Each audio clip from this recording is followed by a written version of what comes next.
Rien avec la perche. On va faire un plan ou deux.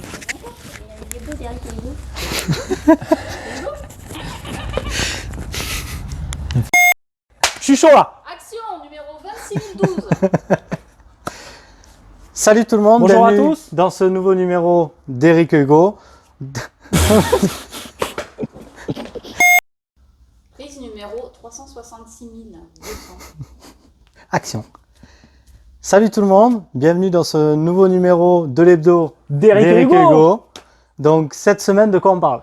Alors cette semaine, on va parler du matériel à préparer pour faire une journée roulage et de préparer sa moto pour passer une bonne session moto. On manque de rien, on a la moto bien réglée Voilà, c'est ça. et normalement ça se passe bien après. Donc Voilà. du coup, on va commencer par quoi? Alors on va commencer par la rampe de chargement. Donc du coup, voilà, la rampe de chargement, une rampe traditionnelle à avoir avec soi pour charger sa moto. C'est vraiment utile, elle est pliable, donc c'est sympa, ça prend pas trop de place dans le camion quand on a un petit fourgon.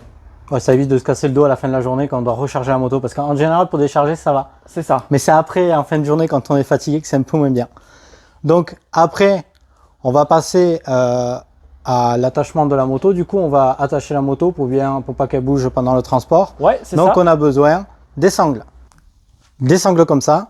Donc on va pouvoir, bon, on en trouve un peu partout. Hein, Oui, même voilà, dans ça la grande distribution. c'est des sangles rapides, donc on a juste à attacher au guidon et à un anneau d'ancrage sur le sol.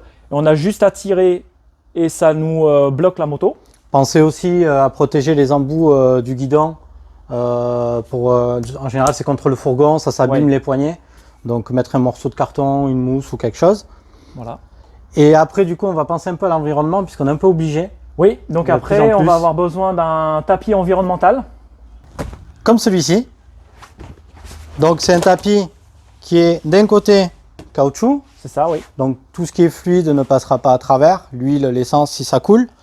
Le dessus, c'est absorbant. Et en général, c'est obligatoire pendant les courses. En entraînement, il n'y a pas beaucoup de clubs qui le rendent obligatoire. Alors, ça commence à le devenir, mais effectivement, en entraînement, c'est pas une obligation, mais ça commence à le devenir. Donc, Mais il faudrait vraiment, oui. n'hésitez pas à le prendre. C'est bien de commencer à faire la démarche, une démarche éco-responsable pour que ça se passe le plus longtemps possible en tout cas. Tout à fait ça. Après, on a besoin de quoi d'autre? Après, on va avoir besoin d'un lève-moto pour caler sa moto, pour graisser sa chaîne, ou pour changer éventuellement une chambre à air si on a crevé, ou tout simplement la stabiliser. Donc, un trépied. Un trépied comme celui-ci, il y en a qui se lèvent comme celui-là, qui est pratique, ça évite de lever la moto. Ouais, surtout voilà, quand on a fini notre série, on ne veut pas toujours porter la moto pour la mettre sur le lève-moto, donc le lève-moto avec le pied pour la surélever comme ça, c'est plus simple. Sinon, il y a des trépieds fixes comme ça, où là, on est obligé de monter la moto dessus. Après, pour pouvoir ravitailler la moto, le mieux, c'est de prendre aussi un jerrycan, donc un bidon. Un bidon comme celui-ci, alors un bidon homologué. Normalement, il faut que ça soit homologué pour pouvoir transporter du carburant. Ouais, voilà, donc là, c'est des bidons type rapide. On peut utiliser ça en endurance aussi, pour des courses de sable. Ouais, donc après, on a un clapet ici. Voilà, donc on le positionne sur le bouchon de réservoir, on fait une pression, l'essence s'écoule et dès que l'essence arrive au bord du réservoir, ça se coupe automatiquement. Ça évite de déborder, c'est Ça pas mal. évite d'avoir son entonnoir et d'en foutre un petit peu partout quand on se ravitaille en essence. Ok. Après, on va parler de la partie mécanique, donc tout ce qui est outillage. Donc il nous faut forcément une boîte à outils. Une boîte à outils comme celle-ci. Donc Eric, qu'est-ce qu'on met dans sa boîte à outils? Alors dans la boîte à outils, les indispensables pour passer une bonne journée et ne pas être embêté. Donc Je te laisse, la boîte à outils. Donc on va avoir plusieurs types de clés. Donc moi j'aime bien utiliser les clés type hanté. C'est plus pratique et puis on travaille un peu plus vite avec. En gros, moi j'ai eu l'habitude toujours de porter du 8, du 10, du 12. C'est ça, ouais. C'est la base. C'est les indispensables et ce qui est courant en termes de filetage sur les motos. Donc après une brosse métallique pour pouvoir brosser sa chaîne pour enlever toute la poussière ou boue qui pourrait s'accumuler avant de regraisser sa chaîne.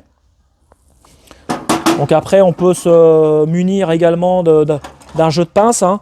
Pince coupante, pince à bec, pince multiple.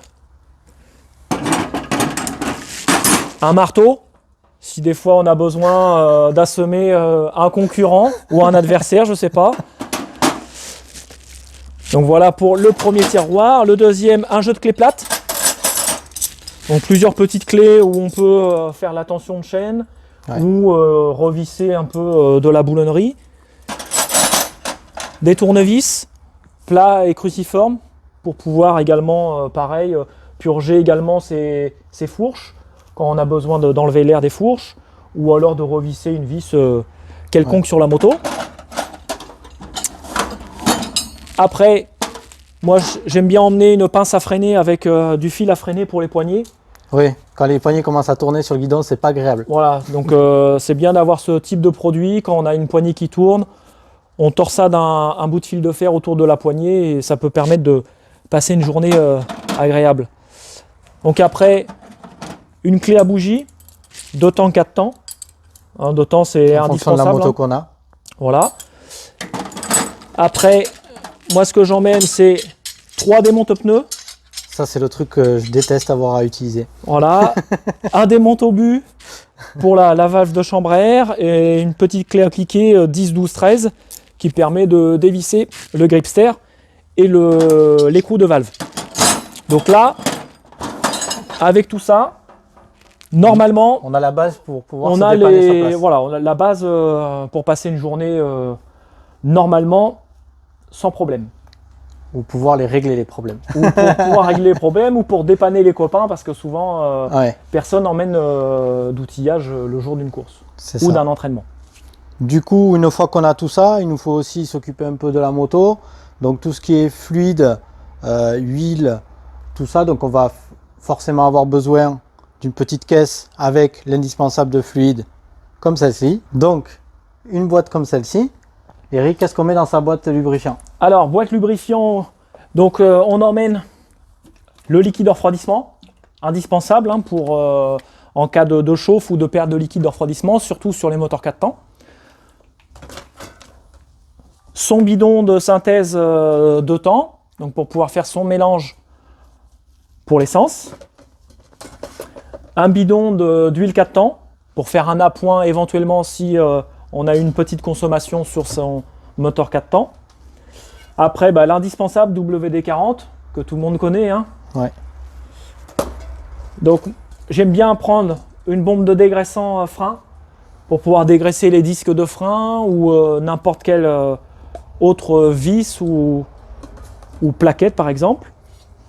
Une bombe filter cross pour graisser son filtre à air. Donc, quand on a passé une journée dans la poussière, c'est bien de laver son filtre et de le regraisser avec de la graisse filtre. Oui, entre midi et deux, c'est bien de le nettoyer un peu et de le remettre propre. Voilà. Donc on a aussi le nettoyant, donc un nettoyant air filter cleaner bio pour pouvoir laver son filtre. Donc éventuellement si on a roulé dans une grosse journée poussiéreuse ou qu'il y a eu beaucoup de pilotes. Et après de la graisse chaîne pour pouvoir regraisser sa chaîne. Donc là on a les indispensables en termes de fluide pour pouvoir passer une bonne journée. Ok, donc une fois qu'on a tout ça, on va passer à la partie moto. Donc, on va aller vers la moto, on va voir les points pour le réglage du guidon, réglage des commandes, et on va voir avec toi Eric donc les points à contrôler sur sa moto avant de commencer à rouler pour éviter d'être embêté le jour J. C'est ça. Donc on va y aller. Donc on va commencer par le réglage des commandes. Donc ici sur la moto, ce qui est très important quand on commence à faire de la moto, surtout quand on vient d'acheter une moto, c'est de bien se mettre en main les commandes et de les régler comme il faut. Alors ce qui est important au niveau des leviers, je vais vous parler des réglages de base. Donc le réglage de base, c'est quand on est sur la moto, donc on s'assoit un peu sur le centre de la moto, à peu près au-dessus des cale-pieds.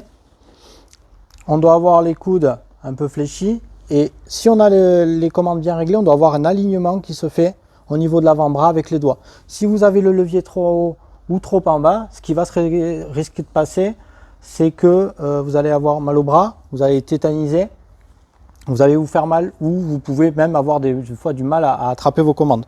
Donc que ça soit frein ou embrayage, n'hésitez pas à les régler comme il faut dans l'alignement de votre bras. Pareil pour le guidon. Le guidon, ici, on peut l'incliner vers l'avant, vers l'arrière. On va essayer le réglage de base d'aligner le guidon, donc le centrage du guidon, avec le tube de fourche. Si vous avez tout aligné comme ça, normalement vous avez le réglage de base. Après, on a chacun nos préférences. Chacun a ses réglages, oui. On a chacun nos préférences. Il y en a qui roulent un peu plus sur l'avant, il y en a qui roulent complètement en arrière, comme Ricky Carmichael à l'époque. Donc, sachez que la position du guidon peut influencer votre pilotage. C'est-à-dire que si vous avez un guidon qui va être trop sur l'arrière, vous avez tendance à vous-même vous mettre sur l'arrière sur la moto quand vous allez vous asseoir. Inconsciemment, on a tendance à reculer sur la moto si on a un guidon en arrière. Si on a un guidon trop en avant, on va avoir tendance à se mettre trop en avant et on va avoir de sensations bizarres à partir du moment où on a l'axe du guidon qui passe au-dessus de l'axe de la fourche. Donc, bien penser à régler et se mettre bien à l'aise avec ces commandes. Ça, c'est très important.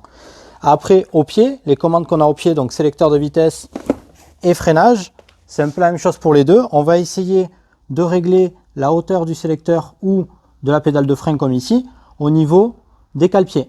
Il faut qu'on soit à peu près au même niveau. Pareil, ça c'est le réglage de base. Après, il y en a qui vont vouloir rouler un peu plus haut. Il y en a qui roulent un peu plus bas parce qu'ils ont tendance à appuyer sans faire exprès sur le frein. Donc, la base, c'est au milieu ici. Donc, une fois qu'on a réglé les commandes de sa moto, qu'on se les met en main, on va faire les points de contrôle avec Eric. Ouais. Je te laisse nous expliquer. Donc les points de contrôle, ce qui est indispensable avant chaque roulage et même pendant les sessions, quand la moto est bien refroidie, c'est de contrôler le liquide de refroidissement, impérativement tout le temps. Hein. Donc sur les modèles 4 ans, on a tendance toujours à en consommer un petit peu parce que la moto chauffe à l'arrêt énormément. Donc on a le petit trop-plein qui évacue un peu de liquide, donc c'est bien de refaire son appoint régulièrement. Après, l'huile moteur, pareil. Donc sur les moteurs 4 temps, on a pour la plupart des modèles un petit œilleton en dessous la pédale de frein qui nous permet de contrôler le niveau d'huile moteur. Donc à ajuster s'il en manque un petit peu. Hein. Le niveau, on se base sur le milieu, légèrement au-dessus. Ok. Après, on va vérifier sa pression des pneus avant d'aller rouler quand même. Donc une pression de pneus standard, 1 kg à l'avant comme à l'arrière. Après, on pourra ajuster sa pression de descendre à 900, 800, voire 750 grammes en fonction des chambres à air qu'on aura dans les pneumatiques, si on a des chambres renforcées ou des chambres standards.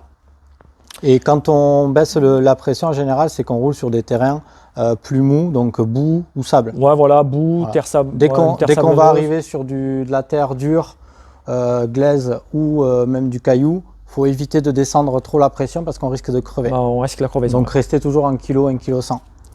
Donc voilà, après on fait un petit check de toute sa boulonnerie. Donc la boulonnerie générale, là, les roues, tête fourche, inférieure, supérieure, toute la petite boulonnerie des plastiques. Après, on passe donc sur l'arrière au niveau de la chaîne de transmission, on graisse sa chaîne avant chaque roulage. Et après, on vérifie son filtre à air dans la partie boîte à air pour pouvoir contrôler que le filtre est en bon état avant une session de roulage. Voilà, c'est les indispensables. Par rapport pour au rouler. filtre à air, alors moi, ce que je faisais, tu vas me dire si c'est bon, je mettais une couche de graisse autour du joint, la partie Alors du filtre qui revient derrière, pour pouvoir faire une espèce de joint pour éviter que le sable passe. Oui, alors, on peut toujours le faire. Hein. On le fait beaucoup moins, c'est vrai, parce que dans les terres type argile, on n'a pas trop de projection, donc on le fait un peu moins. Mais c'est vrai que quand on roule dans du sable, on peut se faire un petit filet de graisse sur la partie extérieure, pas intérieure du filtre, pour éviter d'obstruer l'air. Ça permet effectivement que le filtre vienne bien plaqué. Et après, on pourra même y ajouter une chaussette de filtre. Oui, la chaussette de filtre pour le sable, ça, j'utilisais souvent. Voilà. Du coup, on a fait le tour. On a fait le tour de la moto. Donc là, on est prêt pour aller rouler. On est prêt pour rouler. Ok. Bah, du coup, on va se retrouver pour un prochain épisode. On va charger tout ça. Et on se retrouvera sur le terrain pour une bonne session, une bonne partie de plaisir. Ben, j'espère avec le soleil comme aujourd'hui. J'espère, ça fait du bien de retrouver le soleil. Et petit plus, on n'a pas parlé d'un truc, la tonnelle. Voilà, on parle du soleil, donc la tonnelle, là on est sous une tonnelle depuis le début. La tonnelle nous permet de rester à l'abri du soleil. Et pour les vraies tonnelles adaptées, on va dire, ça nous protège aussi de la pluie. Oui. Voilà, donc c'est bien d'avoir toujours une tonnelle avec soi pour se mettre à l'abri. Donc du coup, on va y aller. Voilà, on va charger tout ça. on a terminé, on va tout charger, on va rouler. Et puis on vous dit à mercredi prochain du coup. À mercredi prochain. Allez, ciao. Ciao.